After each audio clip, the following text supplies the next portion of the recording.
What's up, Totem Pole Nation? Welcome back to another episode of the Recruiting Trail. Today we have a special guest, Tom Lemming, host of the Lemming Report on CBS Sports Network, an author, a man who's written for ESPN and USA Today, and a man who appears on way too many shows throughout the year. I don't know how he has time for it. Tom Lemming. Tom, thank you so much for joining. My pleasure, Matt. And just to let people know, I'm wearing sunglasses because I'm driving now between El Paso and San Antonio here in the desert, and it's very bright, but it's only 60 degrees, but bright. So far, so good. It's very little traffic on Interstate 10. Perfect. Well, Totem Pole Nation, as you know, if you want any merch to help the brand out, it's scrolling in the link below. We'll get into this episode right now.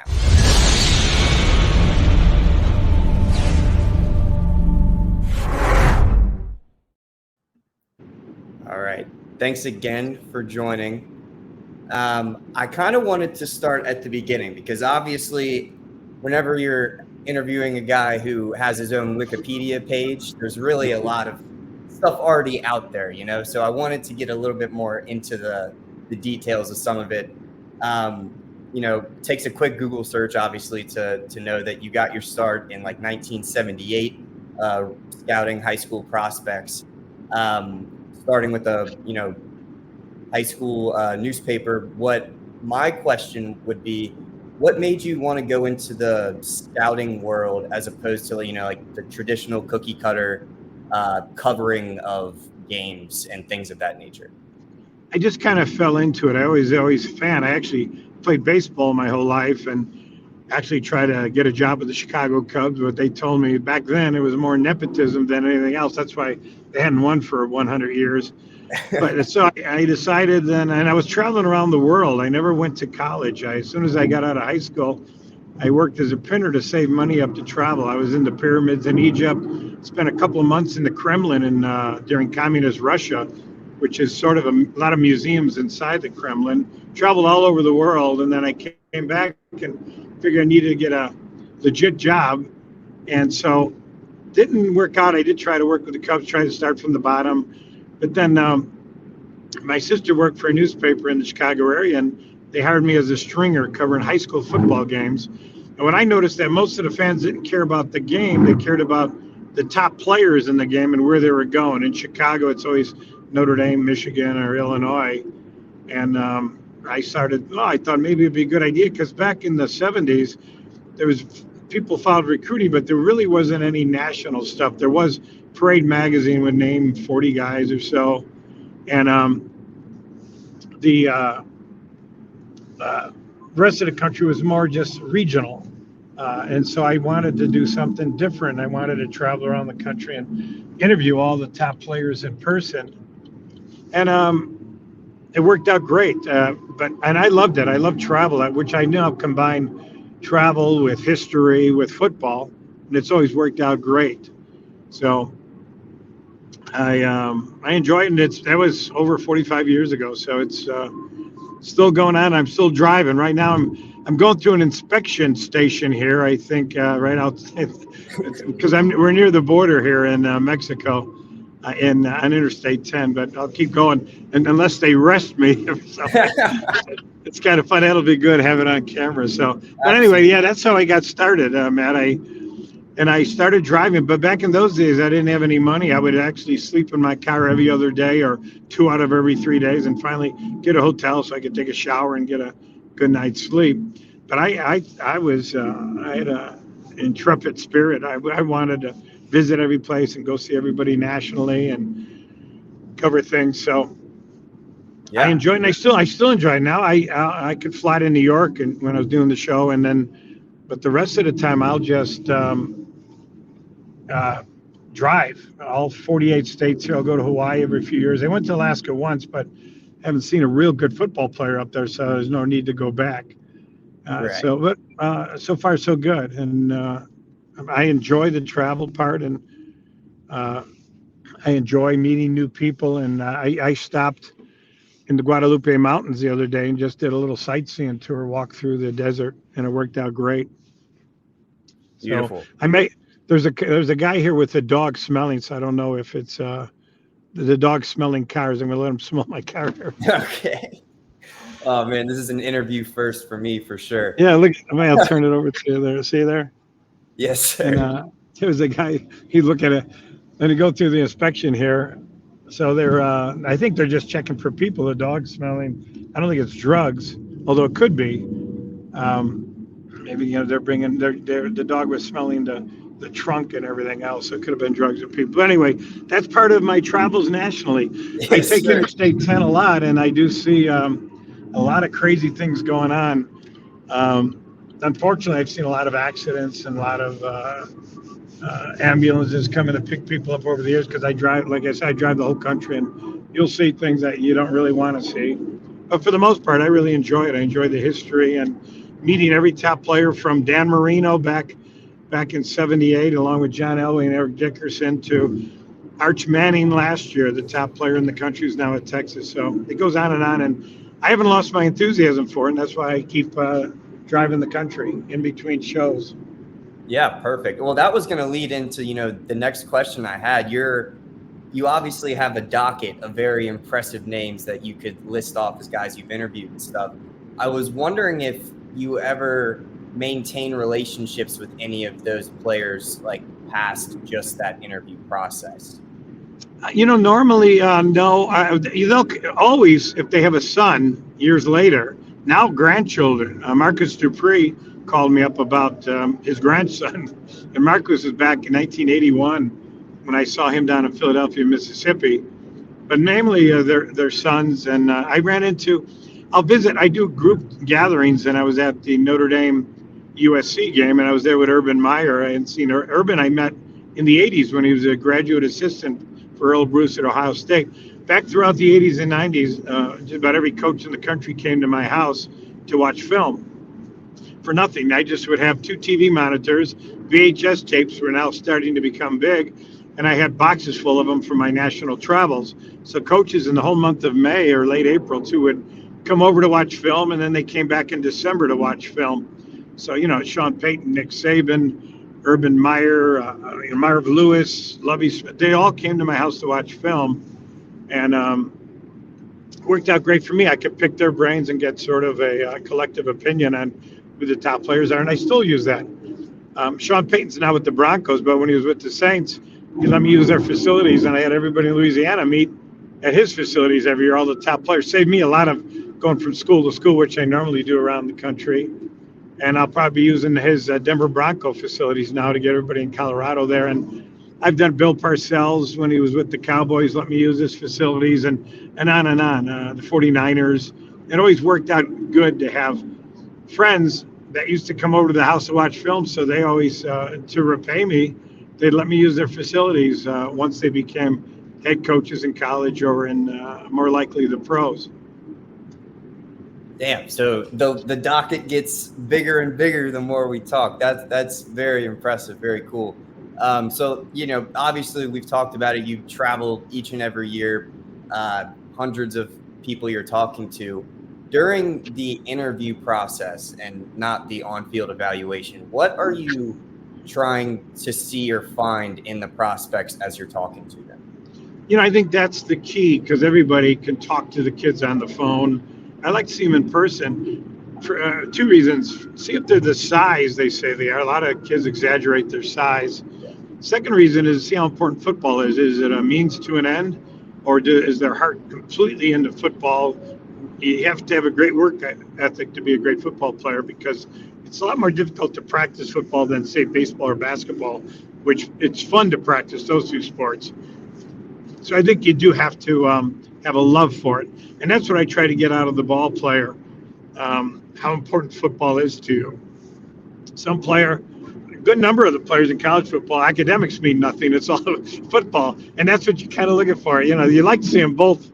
Oh, yeah, I want to go to school for academics. Nowadays, a good number of the players go to school for 3 things: facilities, quickest way to the NFL, and girls. And that's normally any 18-year-old. The parents should be the ones involved with academics. A lot of them are, but a lot of them now are getting more involved with NIL and using their sons as sort of a cash machine, which isn't great either. So it's a different world than it was back 45 years ago. Yeah, absolutely. And this was I think I know the answer to this, but you're definitely the person to ask. Sometimes in college, but more in the pros, you see players that have a distrust towards media in general. I can't imagine that that's at a high rate at the high school level, but I was wondering if you had seen that at all, and if you had, what is something that like you've done to mend that gap? I don't see it that often. Most of the kids know who I am when I get there. If not, I think their coach usually lets them know. And usually the kids are pretty humbled. Every now and then, though, and this is 45 years ago too, you run into some cocky kids. Or I'm back doing the U.S. Army game now, and when we started it back in 2000, I would always go interview the players that I wanted to be in the game. Remember, one player told his mother to shut up in front of me, and I immediately kept him out of the game. And some of the ball players you could tell were a little bit more, even at the age of 17 or 18, guys that you didn't want to be involved in the Army game. So you always had to find their personalities.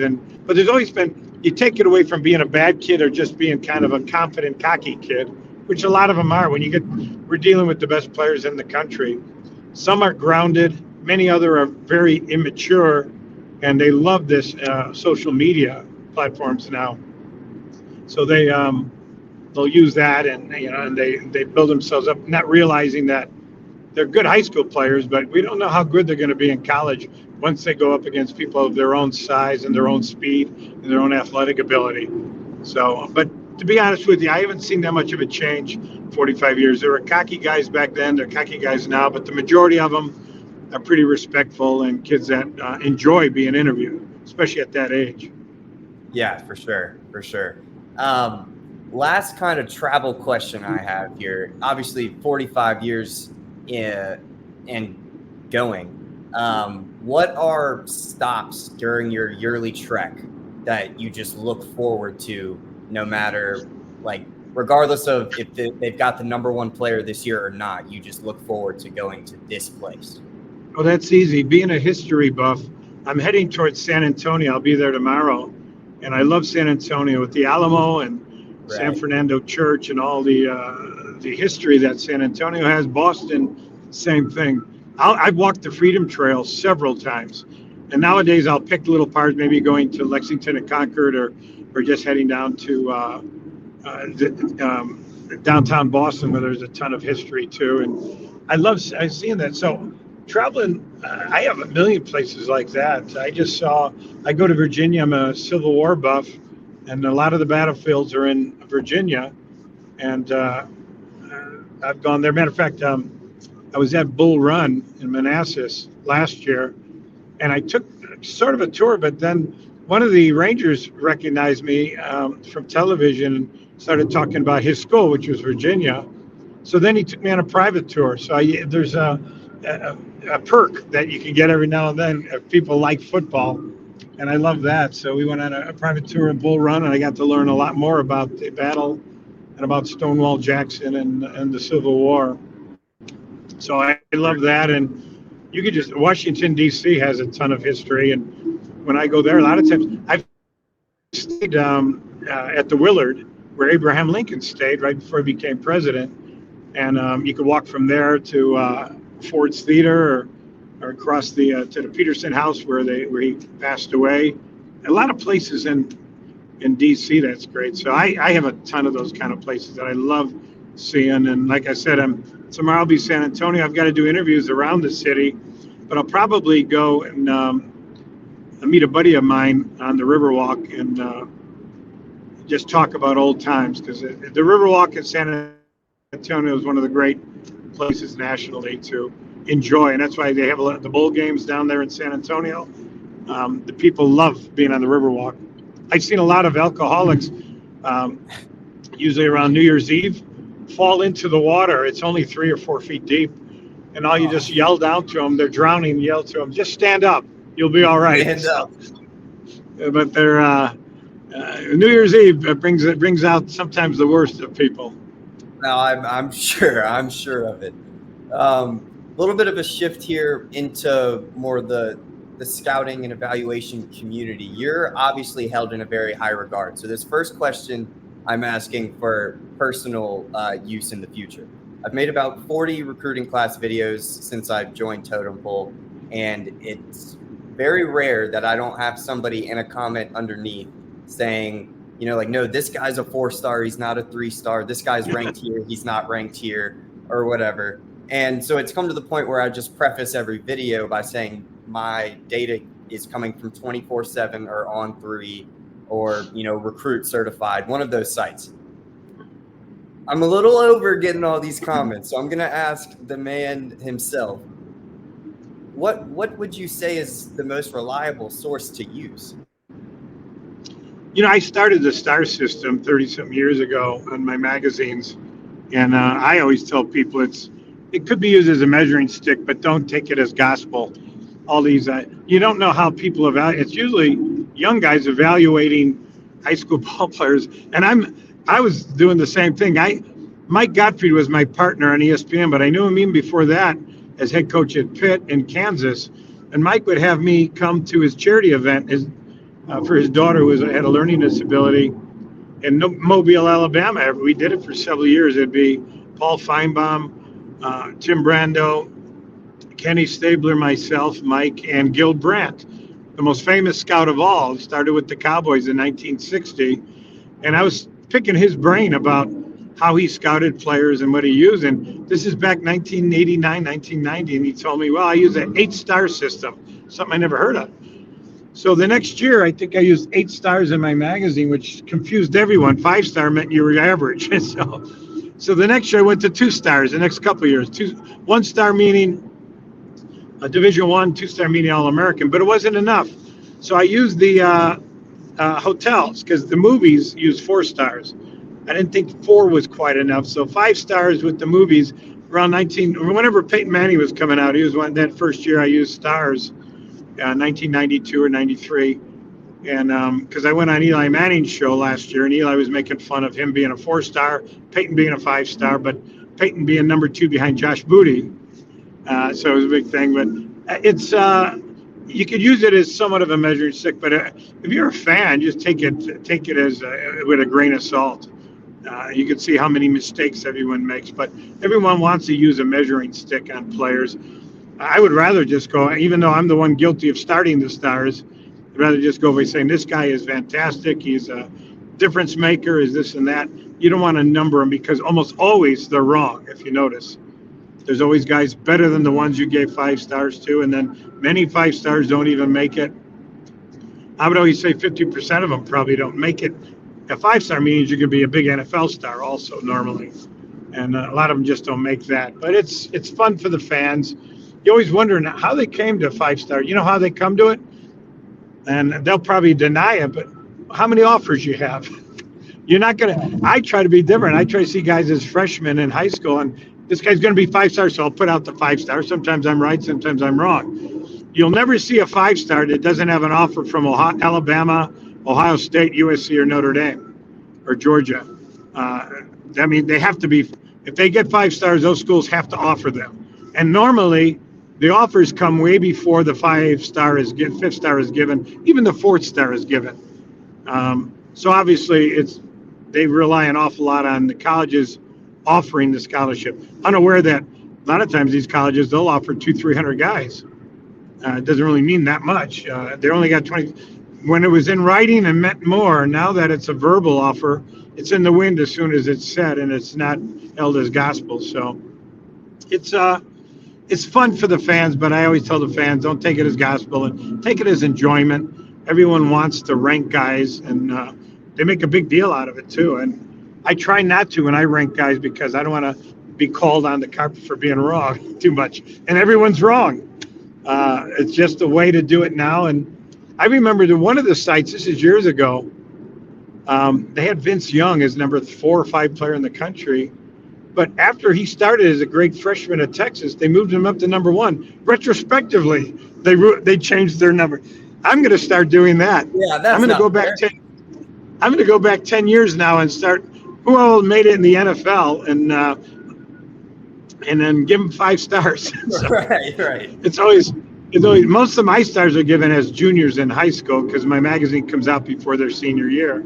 So mine are given 4, and I do adjust it after their senior year with my January issue. Right. So obviously, you talked about your connections with college football coaches and things of that nature.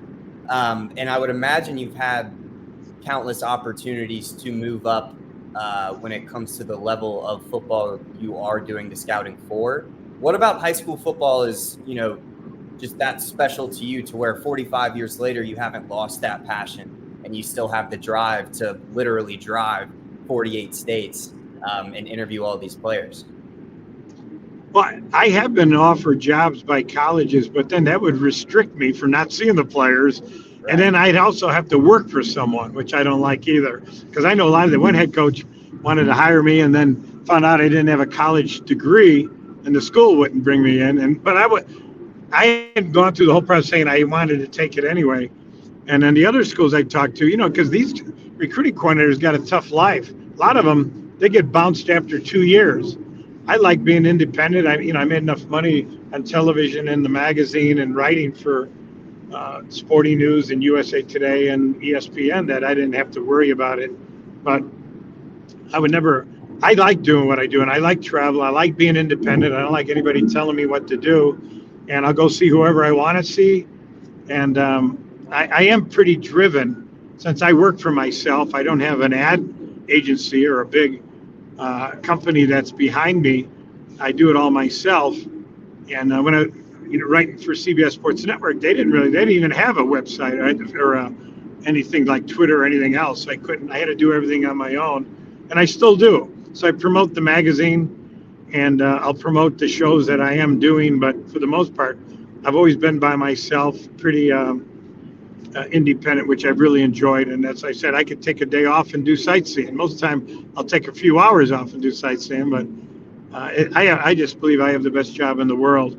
Again, sports combined with history, combined with geography and travel, and also dining. I'd meet some people out in the bayou in Louisiana, and one guy's dad was wrangling alligators. This player wound up not going to LSU, which he wanted to, but going to ULL. And I loved that. I figured, I sit and talk with them. We ate Cajun food. I ate alligator. And I do that all over the country when you sit and talk to people. I've been doing it when I was real young, when I was 22, when I started. I remember Ed McCaffrey, who's now Christian McCaffrey, his son. But Ed was an All-American and went to Stanford and played years in the pros. His dad invited me to lunch because everyone felt sorry for me. Back in the 70s, I was the only one doing it. So I'd get invited. Tony Saragusa, who passed away a couple years ago, Tony's dad had me over for dinner. And while I was eating a plate of spaghetti, his grandfather was singing Italian opera songs to me right while I was eating. I have those memories of all that when I bounced around out in New Jersey with Saragusa or Pennsylvania with McCaffrey. And those memories have always stayed with me. And you know what? I still had that enthusiasm to see every top player. I'll make every effort to see every top 300 player, but also about 90% of the top 1,000 players I'll see in person every year. And it's quite an undertaking because you got to drive all 48 states, and you may miss the 5 or 10 guys in Hawaii. So I'll try to get there. When I get there every 3 years or so, I'll bring in the freshman, sophomore, and junior, so I don't have to go back every year. Right. So, obviously you've seen the evolution of high school football and, the creation of some of these pipeline schools that are essentially college athletic programs in high school, IMG, Bishop Gorman, Modern Day, those type of programs, as well as kids transferring between high schools a lot more frequently than we've seen before. How have these evolutions changed the way that you go about your job in creating your, reports and evaluations on the athletes, both in interview and on field? It drives me crazy because my magazine takes 2 weeks at the printer. And by the time it gets mailed out, some of these guys in Florida, they transfer to their fourth school. What I found out, though, the players that are habitually transferring never make it. You ever notice 3-4 high schools, 3-4 colleges? They just keep trying. And it's normally their egos. They don't want to battle for a position. They want to get into that transfer portal real quick in college and in high school. They'll wind up at 2, 3, 4 high schools. And it winds up in almost always. There are exceptions, but almost always they wind up not being that great of a ball player, and that's part of the reason why they're constantly transferring.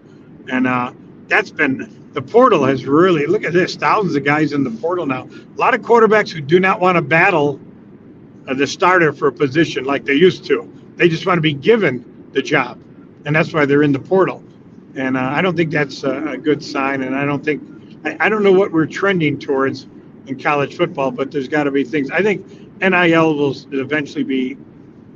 There was NIL for years. It's just that it was illegal back then, but many schools were doing it anyway. So the ball players should have been paid. They should have had, maybe everyone get the same amount, all 85 players, because what happens, what you saw at Texas A&M, I think there was some backlash with that great class where some people on the team already said, we're not getting as much as these guys have promised. And that adds a lot of chaos to the program. And yeah, you're back. You're back. Okay, well, I had lunch with John Gruden last year, and John felt the same thing. If the NCAA had been ahead of everything, then they would have handled everything by paying the players. I mean, they were paying millions and millions to the coaches and the players who were actually making the coaches good. And I don't blame the players for transferring. The coaches sometimes get mad. But if you notice what's going on now, the majority of the transfers are guys that are actually being pushed out of programs. But the college coaches are smart enough to say, hey, let the ball player act like he's leaving on his own. But because you've got 85 total scholarships and you're given 25 a year, sometimes 27, 28, you've got to come up with it. So sometimes you got to push out 9 to 15 guys a year out of your program, and you're pushing them out, but you're allowing the player to act like he's leaving on his own. But for the most part, I said the majority of the players are being pushed out. There's always some great players in the mix now that want to move up another level or to a higher profile school. But for the most part, a good number of the kids in the transfer portal are being pushed out so that scholarship could go to someone in the freshman class coming in or more transfers. Right. Yeah, I mean, I'm a Hokie, right? So when Brent Pry came in, I saw that process in full effect, right? He just cleared house for like 50% of our roster anyway, and it went just like you just described it. You being a Hokie, Frank Beamer, one of the great coaches of all time, I had dinner at his house one day, and I remember all we did was talk about football and eventually to black snakes, because they're saying that he had a nice house there, but there were those big, long black snakes that would every now and then come up on the patio, and it's not good to live out in the mountain area, but yeah, wonderful guy, wonderful coach, great recruiter too. He's an underrated recruiter. I had a Mount Rushmore on my TV show a couple years ago, and I named 6 guys for my Mount Rushmore. Frank wasn't one of them, but he would fit into the top 10. I had Pete Carroll, Urban Meyer, Nick Saban, Bobby Bowden, Mac Brown as the I think there was 6 I did, but there was 6.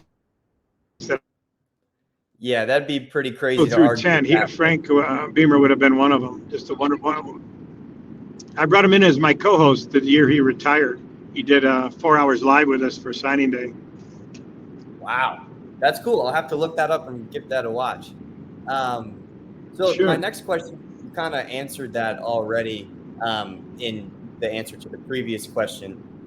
The transfer portal is essentially free agency at this point, right? And kind of to a similar extent, we've always seen turbulence in the coaching world. There's always been big jumps for more money at other schools and stuff. But this year we saw 2 coaches who built schools that had more smaller mainstream recognition in college football, in Elko with Duke and then Signetti at JMU. And both of them, it seemed, and I'm all for guys going and making more money, right? So I'm not knocking them for leaving. But I will say, them leaving when it seems like they're kind of on the edge of that next step going up. Obviously, JMU only lost 1 game this year, but they can actually start playing for championships next year. And it was just a little odd to me to where if they're on that edge, right, and it just seems like they're ready to make that leap, why would they leave a program that they've essentially built? Money. It's all about money. Yeah. You go to Texas. Mike Elko is going to be paid Look at what was the buyout? $77 million for Jimbo Fisher, who failed, and he's getting $77 million for failing. So Mike Elko realized you go, and Mike's a great coach too, and a great recruiter. So you get go to A&M, and same thing with Signetti. But I understand where you're coming from. They're on the edge of making that program something special. So should I stay and make it special, or should I go and grab the money?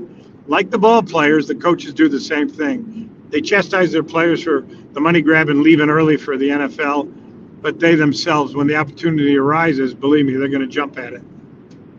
Yeah, absolutely. And that's I knew like that was the reality, but it's just sometimes like my sister goes to JMU, right? Like if she didn't, I wouldn't give a singular damn about what's going on in Harrisonburg. But, I have been a little bit more invested in it this year, and I really thought from his appearances on the Pat McAfee show and Game Day and stuff like that like this guy was going to bring JMU up to that next level.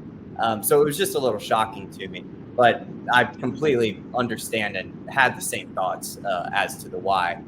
And it's not every day, so I'm going to switch it up a little bit. Not every day that on totem pole in the recruiting chair that we have someone who has an IMBD page. All right, you've got some film credit to you. Obviously featured in The Blind Side in the book, and then played yourself in the movie, featured in the Hopeful high school football documentary, and like you mentioned earlier, guest on Eli's Places. You're in front of a camera a lot, right? So that's not the thing. But is it different? Is that experience different when you're like on a set, going through scripts and stuff like that? Not as much in the Hopeful, but Blind Side, I had my own trailer, my own personal assistant. I was there 5 days. But people don't realize I had another scene that was almost 5 minutes with me doing all the talking to Tim McGraw and Ray McKinnon. And they took it out about 2 weeks before the movie came out, so I was disappointed. And the director, one of the great directors out there, he called me 2 weeks before the movie came out. He said, I got good news and bad news. Good news is we're keeping your office scene in, but the bad news is we're taking out the Tim McGraw. And I go, John, his name's John Lee Hancock. And I go, John, that was my big scene. I had 28 lines. I said it took us 13 hours to do little less than 5 minutes. And he goes, but we got to keep the movie under 2 hours. That's important, isn't it? And I said this, and it was somewhat tongue in cheek, but I kind of meant, I go, can't you take away some of Sandra's scenes? She has so many. He laughed because he thought I was completely serious, but I was completely funny. But I was actually somewhat serious because I was really disappointed. Warner Brothers did send me pictures and some stills of those scenes, so I do have some memory of it. And then Quentin Aaron, who played Michael Orr, was also in those scenes, and it was somewhat taken from the book. But John Lee Hancock, who did Garden in the Good and Evil, Midnight in the Garden of Good and Evil, he did The Alamo, the Rookie. He did the one with about Walt Disney with Tom Hanks. He's a famous director. He actually wrote the script from the book, but obviously changed some things around. And that scene didn't really happen, but I wanted it to happen in the movies. And hopefully if the director's cut comes out, which it should, this movie made $500 million, then they'll put that scene back in. But it's fun. I would go to high school games after that with Tim McGraw down in Nashville, and got to know all of them. Sandra Bullock's a wonderful person. Ed Ogeron, who I knew for years before that, he did a lot of his scenes with Sandra, and he'd always call me up and tease me because I was doing most of mine with the guys. And he'd say, "Oh, Sandra says hi, Tom." But it was Ed was having a wonderful time. They even called him back to do that jump scene at the end of the movie where him and the little boy jump up in the air when they're walking down the Grove, and he loved it. And a lot of every coach in that scene was fired or quit before Nick Saban left to go to the Dolphins from LSU. Houston Nutt had gone to Ole Miss from Arkansas. Tommy Tupperville left Auburn. Lou Holtz left South Carolina. None of them were there anymore, but they're all in the scene. And they were the last 2 days of filming, so I was there also. And but I know Houston Nutt's coaching our Army game next Monday. And Houston's a wonderful guy. Did a great job at Arkansas. Great offensive mind, so I like picking his brain also. But wonderful guy. Awesome. Well, Tom, this was absolutely amazing. That's all I've really got for this. I can't thank you enough for your time, for agreeing to join, and then just for sitting and talking with me for 30 minutes. This was great. My pleasure. I'll say goodbye to everyone from the desert. I'll turn towards, you can see the desert. Oh, yeah. There's nothing here but desert. Every now and then there's a truck on the road. So I've got one more question for you. With the driving, all day, every day, it seems, right? Not, are you an energy drink guy? Do you drink just loads of coffee? Like how do you stay alert when you're just on the road? Here's what I got right in front of me is a Monster drink I'm drinking now, because I try not to drink these at home because there's so much caffeine in them, 300 milligrams, but to stay on the road, I need a Monster drink every now and then just to stay awake, because I've been sometimes 15 hours a day driving and interviewing, so you got to do it. But when I get home, I'll go either water or Pepsi Cola or something like that, but the Monster drinks, they usually save you. 20 years ago, every now and then when I was driving, I'd nod off. But you have a Monster drink, you're wide awake for at least 3 more hours. So they work out pretty good. Yeah, absolutely.